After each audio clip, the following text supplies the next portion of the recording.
함께하고 계시고요. 빅데이터로 보는 세상 이어가겠습니다. 봄철 관광객을 유치하려는 지자체들의 경쟁이 아주 뜨거운데요. 빅데이터가 관광 분야에도 아주 중요한 정보들을 제공하고 있습니다. 오늘 빅데이터로 보는 세상에서 자세히 알아봅니다. 영남대학교 사이버감성연구소 박한우 소장 연결돼 있습니다. 안녕하세요. 네, 안녕하세요. 네, 관광 분야 빅데이터 분석 범위가 점점 넓어지고 있는데 기존 우리의 인식과는 다른 점들을 많이 접하게 되네요. 네, 그렇습니다. 최근에 한 여행사가 지난 2년간의 빅데이터를 가지고 한국인 봄 여행 트렌드를 발표했는데 이런 장소들을 보면 베트남 다낭이 가장 인기 있는 여행지로 나타났습니다. 베트남 다낭은 사실 최근 대구에서도 직항 노선이 만들어졌고요. 네. 베트남 다낭에 이어서 타이베이라든가 삿포로 순서였습니다.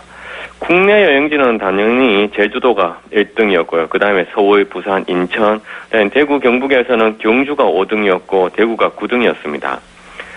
음식들도 보면 부산은 씨앗 호떡이라든가 전주는 비빔밥이 아니라 오히려 수제 초코파이가 훨씬 더 사람들한테 인기가 많았습니다. 아, 그래요. 이런 결과들을 보니까 아무래도 통계에서 보여주는 것이 검색을 많이 하는 젊은 층의 영향이 많이 반영됐기 때문이 아닌가 싶은데요. 이 대구시도 우리 지역으로 들어오는 관광객들을 분석하는 작업 했죠? 네, 그렇습니다. 대구시도 최근에 빅데이터 기반 분석 시스템을 우리 도입을 했습니다. 그래서 대구 전체의 관광객들의 어떤 트렌드를 살펴보고 있는데요.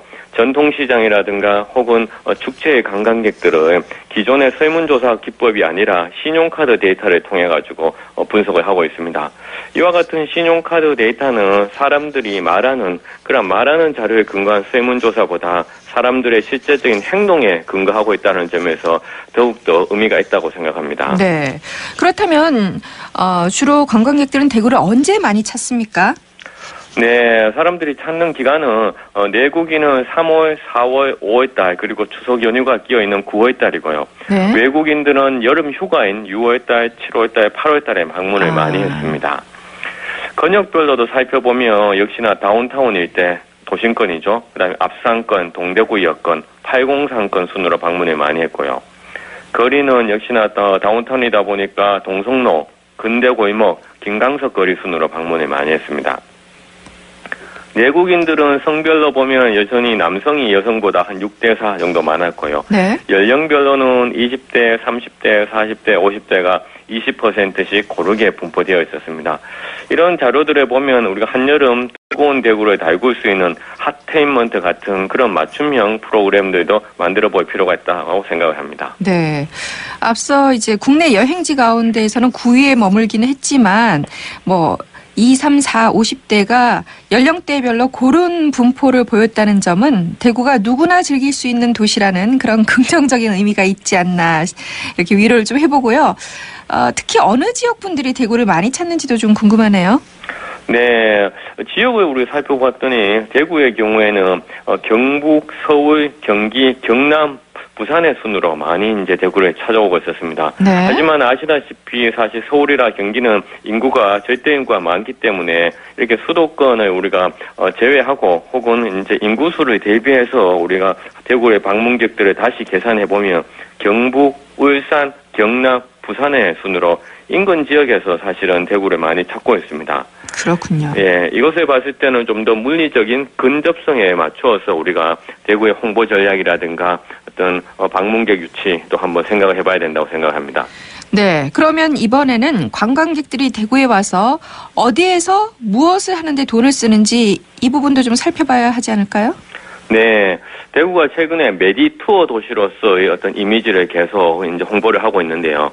그래서 사람들이 쓰고 있는 매출을 보면 백화점, 성형외과, 치과, 일상복 이런 순서로 사람들이 도심권 매출 분포가 많이 나타나고 있고요. 백화점 매출이 사실 전체의 약 50%를 차지하고 있어서 대구에 쇼핑을 많이 하러 온다는 것을 알 수 있습니다. 동대구 역세권의 경우에는 주유소, 치과, 한식, 백반 전문점의 순서로 나타났고요. 그러나 전체 동대구 역세권의 매출도 5분의 1이 주유소로 나타났습니다. 앞상권은 역시나 슈퍼마켓 체인이 25% 정도를 차지하고 804는 잘 아시다시피 골프장이라든가 아니면 한식, 케이블카, 주유소 이런 형태로 나타났습니다. 이런 데이터들도 사실은 창업이라든가 업종 변경을 생각하는 분들한테 좀 유용한 정보로서 우리가 활용할 수 있을 것 같습니다. 네. 동대구 역세권에서 주유소가 순위에 포함되어 있다는 것은 자동차로 이동하는 분들이 많다 그런 뜻으로 풀이가 되네요. 또 전통시장이 중요한 관광 코스인데 이 부분은 어떤 특징들을 보이고 있습니까? 네, 우리 전통시장이라 하면 대구에서는 대표적으로 서문시장을 얘기하고 있는데요. 내국인, 외국인 모두 서문시장의 단연 1등에 사실은 관광 코스로 삼고 있습니다. 하지만 팔달 신시장과 칠성시장의 경우에는 내국인은 팔달 신시장을 더 선호했고 외국인은 칠성시장을 더 선호했습니다. 서문시장에서 매출 업종별 점유율을 보면 남성 의류 판매율이 3분의 1 정도 됐고요. 네. 장난감이라든가 오락용품들이 약 4분의 1을 차지했습니다.